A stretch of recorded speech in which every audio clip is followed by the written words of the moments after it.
Hey everyone! First off, I just want to say thank you so much for being here. Thanks for coming to my channel or my Instagram. I'm going to be putting this onto YouTube and Instagram, so hello to everyone. I am so glad you're here. I've been getting some requests to show you guys my studio, show you where I work. So, let me introduce myself first though. My name is Kimberlee Everhard. I run a little business called Kim Everhard Art where I share my love for nature, my passion for art, and I produce art prints, stickers, framed prints, original paintings, artwork essentially for you guys to display in your homes so that you can enjoy nature's beauty and peace even when you're inside. So that's me. But like I said, some people have mentioned that they want to see my studio. Where do I work? You know, you want to get a little tour maybe. And that's great. Here's the thing. I work out of my house. I do this part-time. I also work at a regular job for half of my days. And I do this from about noon to 5 every day, and I work out of a bedroom in my house. So I can still give you a tour, and I'm kind of going to do that today, but it's a very small room, so it's not like I'm going to walk around, take you all over, and show you all the different places where I do my work. It's all done in a small space right here in my house, which is really cool. Sometimes it's great. Sometimes it's a little bit too easy to sneak in just a couple more hours of work on the weekend, but you know how it goes. So I'm also gonna give you about 5 tips for how you can work well in a small studio. I'm not exactly sure the square footage of this room, but it's a small bedroom, even by bedroom standards, so making it a studio was unique. It was a little bit of a challenge, but over the past 4 years, I have made it into my own little space that I really, really enjoy, and it's kind of perfect for me right now. So I am going to give you some of these tips, and then I'm going to take you around, kind of show you how I implement those. So here we go. Tip number 1, and that is to make the most of your space. Obviously, that's kind of simple, and I'm going to expound on that throughout these other points, but it's small, and you got to be creative. You got to think of different ways to use it. Maybe you're used to working a certain way, you might need to change that a little bit due to the size of your space. You want to make a plan. Make a plan for how you're going to organize everything, how you're going to lay it all out, and stick to that. I have worked in a variety of different ways, and some of them were very chaotic. Other studio spaces that I had were very chaotic, and I've realized that doesn't work for me. So just make a plan, stick to it, be creative, figure out, just experiment with different ways of organizing things, and you'll find out what works best for your studio. The second thing is to minimize clutter. So especially for me as an artist, having clutter, really, it actually minimizes my creativity. I don't know if some people are the opposite, but I can't think when I have clutter surrounding me. When there's stuff everywhere, I can't function, I can't do what I need to. I have to move something before I can do the task at hand, and that just doesn't work. So minimize the amount of things in your space. And that means getting rid of things that you don't need, keeping close at hand things that you do need. So what I mean by that is I'm a watercolor artist, but I used to do a lot of acrylic, lots of different types of media. Now I pretty much focus on watercolors. I had a ton of different artistic craft stuff. I got rid of a lot of it because I mostly use watercolor now. And I kept a couple things that I really like, but it's important when you have a small studio to just keep what you use.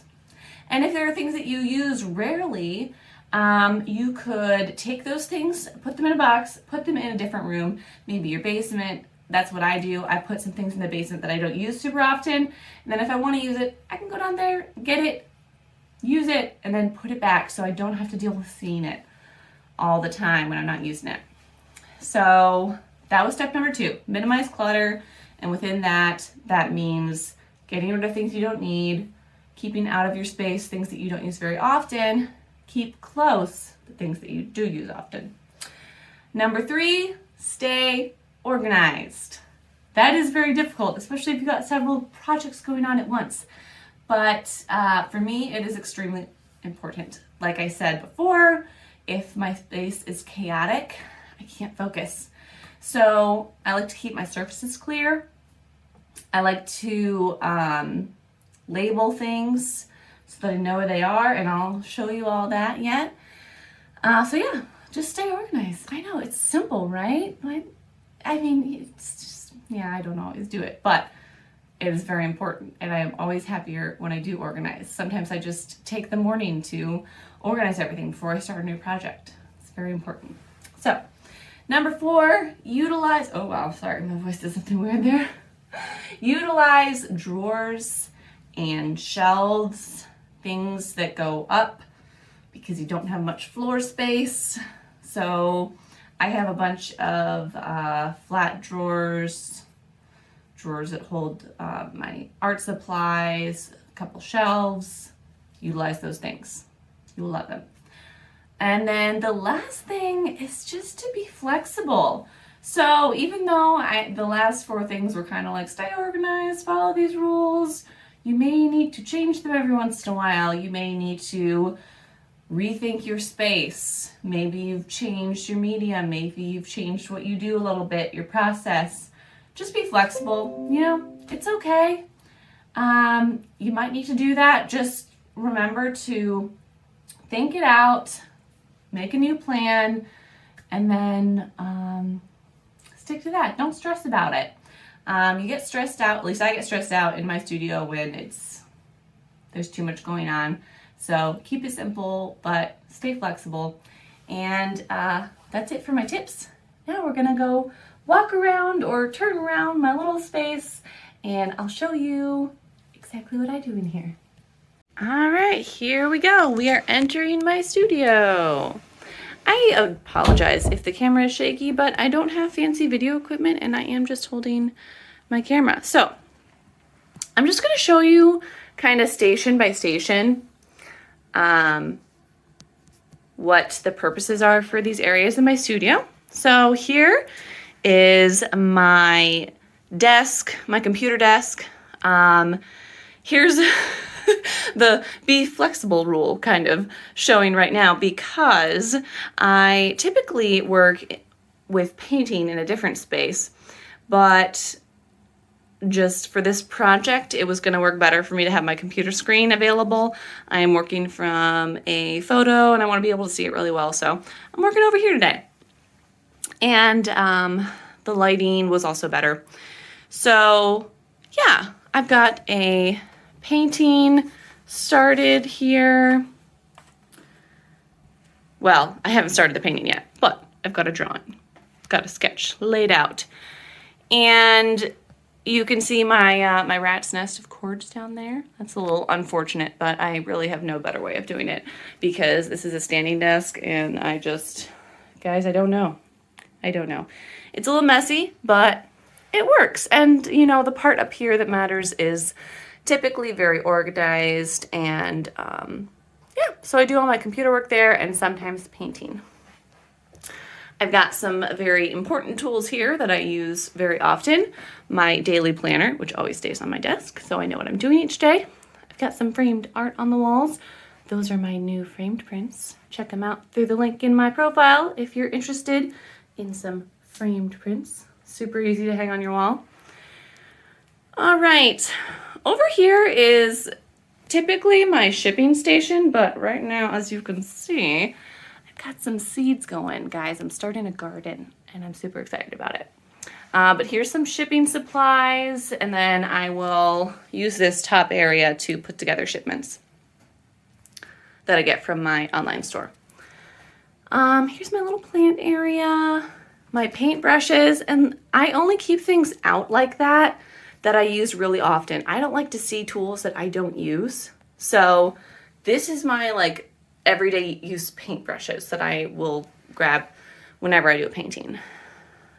There's my beautiful backyard that I love to look out of when I am working on painting. So this is often my painting area. I like to keep it clean in case I want to just randomly start a new project. And yeah, so then down here we have some drawers. So as you can see, here's the shipping stuff.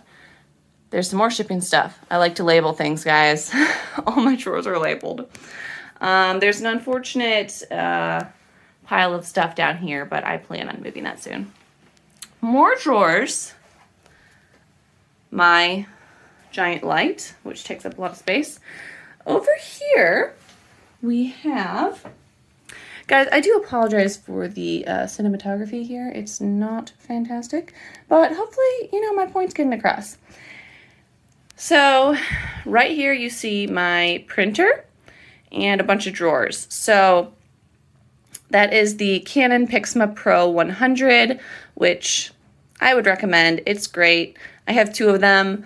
One of them kind of broke a little bit, but it was kind of my fault. So I got another one, and it's been working great for me. And then down below it, we have a bunch of my paintings and projects in drawers. This right here is my paper cutter, which I love so much. It's fantastic. It's a rotor trim. And heads up, guys, I will be, if this is on YouTube, if you're watching this on YouTube, I'll be linking all these things through a link in my description. And the sales of these I get a little bit percentage from those. It's just another way you guys can support me, so I'd really appreciate that if you are interested in these items that I have in here. I try to throw them all up on there so you guys can see what I use for my artwork, and maybe you're interested in those. Maybe not, though. It's okay. Check them out if you want to. So again, I've got labels. So these are like sleeves that I put my prints in, and so I know which drawer to open, so I label it. Guys, I'm a little label crazy, but that's okay. I've got some ongoing projects in here, so I labeled those. Original paintings, stickers, stuff like that. So that's that little section. And then lastly, I think we have the closet where I have my other printer, which is, like I said, it's a little bit broken, but it's okay. Some more shipping supplies and mats for prints. And yeah. So that's really about it, guys. You know, I really hope that this was kind of helpful to you if you're an artist and all you have is maybe a really small bedroom to work in, or a basement or garage. Who knows? Guys, we can make art anywhere, everywhere. Sometimes I'm painting outside. So, you know, just don't be afraid to make a little space in your home, and even though, still implement these rules. They can be helpful to you anywhere. And I just hope that you got something out of this video. I hope that maybe you check out some of the links that I have down below. I've got links to products I use, some to my artwork, which I hope is inspirational to you. And, you know, I just hope that you have a great day and that you get to take some time and enjoy nature today, guys. If you're in Ohio, man, it is gorgeous. And I'm loving it because, you know, we get a lot of cloudy days in Ohio. So you really appreciate whenever it's sunny. So thank you so much for taking a few minutes to watch this with me. I think I went a little bit longer than I wanted to, but yeah, thank you so much. And make sure to visit my Instagram page, Kim Everhard Art. That's the same as my website, kimeverhardart.com. And be sure to give this video a like, subscribe to my channel. I'm going to try and make more videos soon. Give me ideas of what you want to see. I would love to talk about more stuff, about artists, about artwork, about nature. I'm hoping, guys. I also love to backpack and hike, so I've got a few interests. I hope they might interest you. Have a great day.